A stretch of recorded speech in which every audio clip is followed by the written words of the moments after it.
lepaskan daripada menyiksa. Capek berjuang sendirian itu. Tapi 4 tahun Ustadz, bukan tapi udah 4 tahun. Mumpung masih 4 tahun gitu. Dan yang paling terpenting, mumpung masih hidup. Khawatirnya teteh bilang, udah deh, saya jalani aja dulu. Yang penting sekarang saya jalani pacaran syar'i. Nggak ada pacaran syar'i. Ustadz, saya emang nggak pacaran, Ustadz, cuman saling berkabar aja. Ini udah kurangin. Komunikasi dengan lawan jenis itu secukupnya, seperlunya. Siapa sih calon pendamping kita di masa depan itu?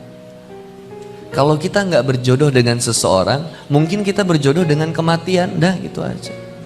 Jadi ketika kita ingat, ya udah ya Allah, jodoh itu yang terbaik menurutmu ya Allah. Tugas aku hari ini adalah menyempurnakan amalku dan keikhlasanku.